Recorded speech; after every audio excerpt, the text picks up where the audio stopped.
Welcome on my YouTube channel job tech and government exam preparation.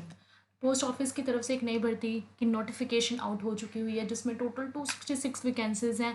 10th है, चाहे आप 12th पास है, चाहे आप ग्रेजुएट पास है, कोई भी अप्लाई कर सकता है। किसी भी तरह का कोई एग्ज़ाम या कोई भी इंटरव्यू नहीं होगा।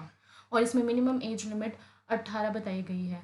तो इस वैकेंसी को स्टार्ट करने से पहले, अगर आपने आपने मेरे सब्सक्रिप्शन पर क्लिक नहीं करा है तो सब्सक्राइब बटन पर क्लिक कर लीजिए और साथ ही में बेल आइकन पर भी क्लिक कर दीजिएगा, सो दैट आपको फर्दर अपडेट्स मिलती रहें साथ के साथ। और लाइक बटन पर क्लिक करना मत भूलिएगा। और मैंने अपने इंस्टाग्राम का भी आईडी अपने नीचे डिस्क्रिप्शन बॉक्स में दी हुई है। अगर आपने मुझे इंस्टा पे फॉलो नहीं किया है तो मुझे इंस्टा पर भी फॉलो कर दीजिए। So without any delay start करते हैं वैकेंसीज के साथ। ये पोस्ट निकल कर आई है जम्मू एंड कश्मीर की तरफ से। India post GDS online engagement which is ministry of communication, Jammu and Kashmir cycle से इस नोटिफिकेशन को रिलीज़ किया गया है। तो जिन्होंने भी अभी तक इस नोटिफिकेशन को नहीं देखा है या इसका फॉर्म नहीं फिल करा, वो फिल कर सकते हैं। आप इस नोटिफिकेशन को डाउनलोड कर सकते हैं। मैं आपको इसका लिंक डिस्क्रिप्शन बॉक्स में दे दूँगी। आप वहाँ से जाकर खुद भी एक बार नोटिफिकेशन को पूरा गो थ्रू हो लीजिएगा। तो नोटिफिकेशन डाउनलोड करते हैं, यहाँ पर क्लिक करेंगे, डाउनलोड नोटिफिकेशन लिखा, उसके नीचे लिखा जम्मू एंड कश्मीर। 266 पोस्ट हैं टोटल यहाँ पे। तो ये PDF मैंने यहाँ पर पहले से ओपन कर रखी है। तो ये नोटिफिकेशन है फॉर द पोस्ट ऑफ ग्रामीण डाक सेवक cycle 2021-2022 Jammu and Kashmir circle.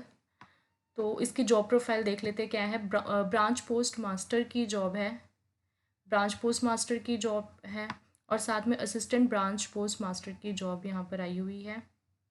डाक सेवक की भी साथ में इसमें जॉब है। और इन्होंने इसकी सैलरी भी बताई हुई है, सैलरी दी हुई है। BPM की सैलरी होगी 12,000 से 14,500 के बीच में, और ABPM और डाक सेवक की सैलरी होगी वो 10,000 से 12,000 के बीच में होएगी।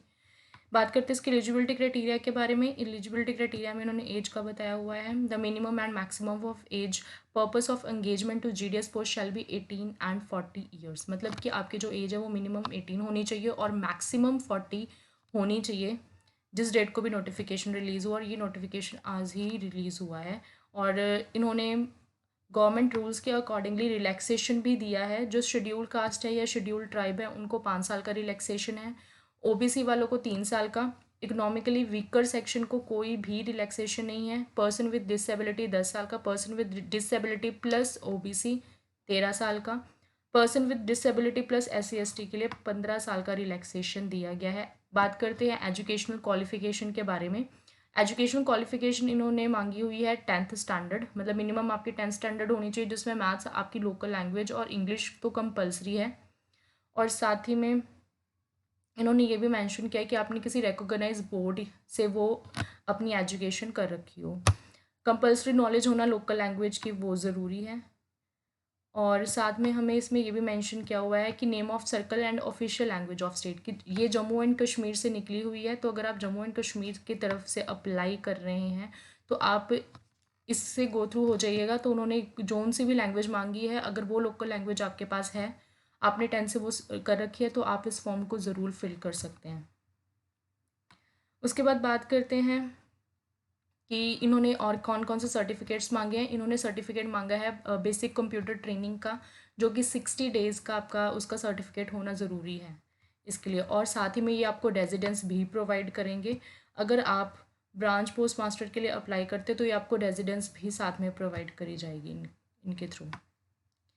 और उसके बाद इन्होंने हमें बताई हुई है कि अगर आपने इस जॉब के लिए अप्लाई कर रहे हैं तो इन तीनों में से किसी भी पोस्ट के लिए अप्लाई कर रहे हैं तो आपको साइकिल की नॉलेज होना ज़रूरी है, अनिवार्य है। अकोमोडेशन का मैंने बता दिया है कि इन्होंने बोला है कि अकोमोडेशन आपको प्रोवाइड करी जाएगी अगर आप BPM की पोस्ट के लिए अप्लाई करते हैं तो। और साथ ही में इन्होंने ट्रांसजेंडर जो है वो भी इसके लिए अप्लाई कर सकते हैं। सिलेक्शन क्राइटेरिया मेंशन करते हैं। सिलेक्शन क्राइटेरिया में बताया गया है कि आपका जो भी सिलेक्शन होगा आपके 10th के मार्क्स के अकॉर्डिंगली आपका सिलेक्शन होगा, और उसके हिसाब से मेरिट लिस्ट बनेगी और उसी के हिसाब से हाईएस्ट नंबर वालों का सिलेक्शन किया जाएगा। अप्लाई कैसे करना है आपने यहाँ पर देखा है, ये हमें मेंशन किया हुआ है। स्टेप्स टू अप्लाई, सबसे पहले आपने रजिस्ट्रेशन पर क्लिक करना है, खुद को रजिस्टर कर लेना है। उसके बाद आपने फ़ीस, जो भी आपसे डिटेल्स मांगी गई होंगी रजिस्ट्रेशन के लिए, वो सारी डिटेल्स आपने फिल कर देनी है, लाइक कैंडिडेट का नेम, फादर का नेम, उसके बाद आपके 10th के कितने मार्क्स थे, कौन से स्टेट से आपने करी है 10th, आपका आधार कार्ड नंबर, ये सारी जो भी डिटेल्स होंगी वो आपने फिल कर लेनी है। एक बार मैं इस पर क्लिक करके आपको दिखा देती हूँ कि उन्होंने क्या क्या मेंशन करा है। Please note that registration is mandatory for applying online. One candidate should use only one registration. After completion of registration, please note down the registration number and keep it safe for further references. Only one registration number is allowed with one mobile number. Candidates who did not get OTP with old registered mobile number can change their mobile number.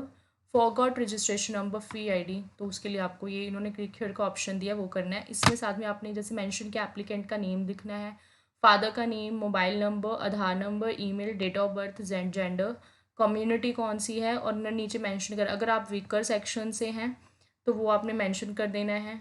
Certificate available for upload, और उसके बाद certificate कब तक valid है वो भी बताना है। अगर आप पर्सन विद डिसेबिलिटी हैं तो आपने वो भी बताना है।